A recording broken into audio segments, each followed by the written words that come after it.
Hi hello नमस्कार. तर स्वागत आहे तुमचं माझ्या चॅनल मीनूज फूड वाईन्समध्ये.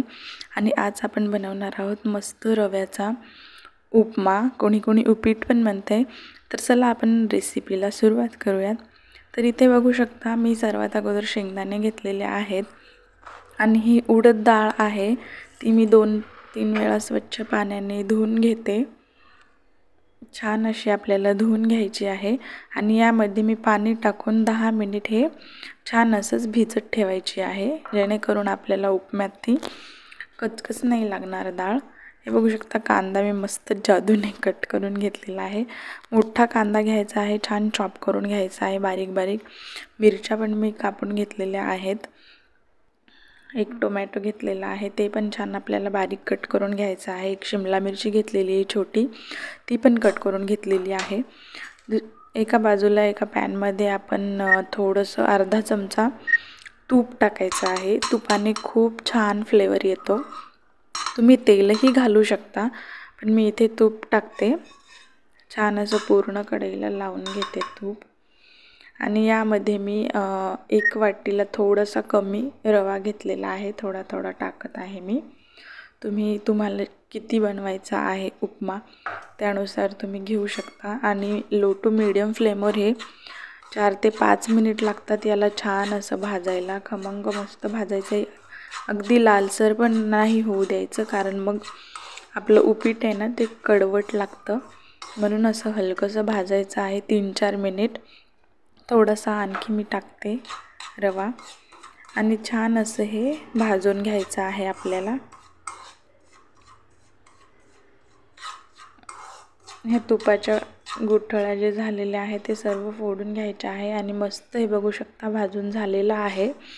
आता मी एका वाटीमध्ये सगळं हे काढून घेते रवा. आणि त्याच पॅनमध्ये इथे मी 2 चमचे तेल घालते आणि एका बाजूला मी पाणी पण गरम होण्यासाठी ठेवलेलं आहे.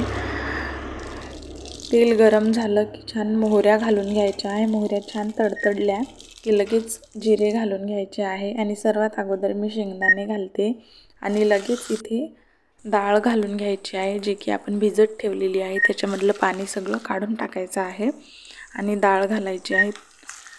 वरतून हिरवी मिरची आणि कांदा घालून घ्यायचा आहे. कांदा तुम्ही थोडा जास्त वापरायचा आहे, कांद्याने खूप छान चव येते उपीटाला. आणि हे चांगलं असं 2-3 मिनिट भाजून घ्यायचं आहे.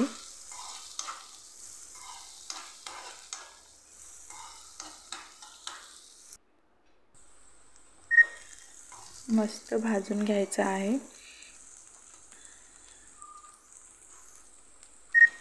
आणि त्याच्यामध्ये मी शिमला मिरची घेतलेली आहे ती पण घालते. तुम्ही तुमच्या आवडीप्रमाणे याच्यामध्ये आणखी भरपूर साऱ्या भाज्या घालू शकता.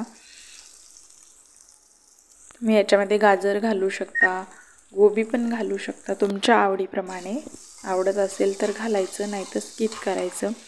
इथे टोमॅटो मी कट करून घेतलेला आहे, टोमॅटो पण घालत आहे वरतून त्याच्यामध्ये. आणि छान असं भाजून घ्यायचं आहे सगळ्या भाज्या. आणि आता आपण हे रवा आपण भाजून ठेवलेला आहे ते घालायचं आहे आणि वरतून चवीनुसार मीठ घालून घेते मी. आणि छान 1 ते 1.5 मिनिट आपल्याला हे रवा या फोडणीमध्ये छान परतून घ्यायचा आहे.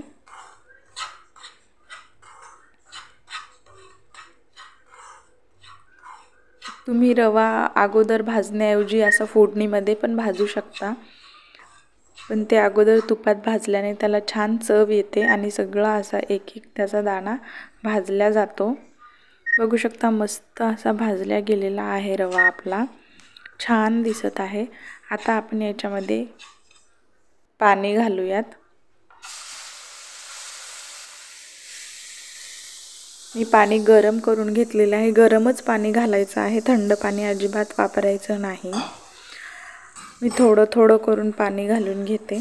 बघू शकता छान असं पाणी घातलेलं आहे. पाणी टाकलं की लगेच हलवून घेतलं की रवा पूर्ण पाणी पिऊन घेतो आणि एकदम मऊ असा आपला उपमा किंवा उपीट तयार होते। बघू शकता छान असं हलवून घ्यायचं आहे।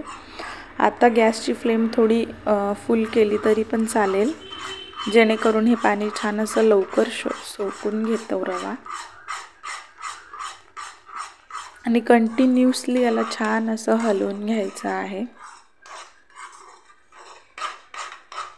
तुम्हाला जर अतिशय मोकळा शिरा आवडत असला, उपमा आवडत असला, तर तुम्ही पाणी थोडंसं कमी घालायचं आहे। तरी पण बघू शकता सगळं पाणी हे पूर्ण शोषून घेतलेलं आहे रव्याने आणि छान असा आपला उपमा तयार आहे। बघू शकता खूप मस्त दिसत आहे।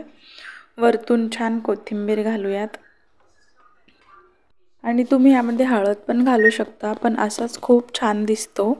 बघू शकता किती मस्त दिसत आहे। तयार आहे आपला उपमा। व्हिडिओ जर आवडली असेल तर प्लीज माझ्या चॅनलला सबस्क्राईब करा, लाईक करा, शेअर करा। Thank you.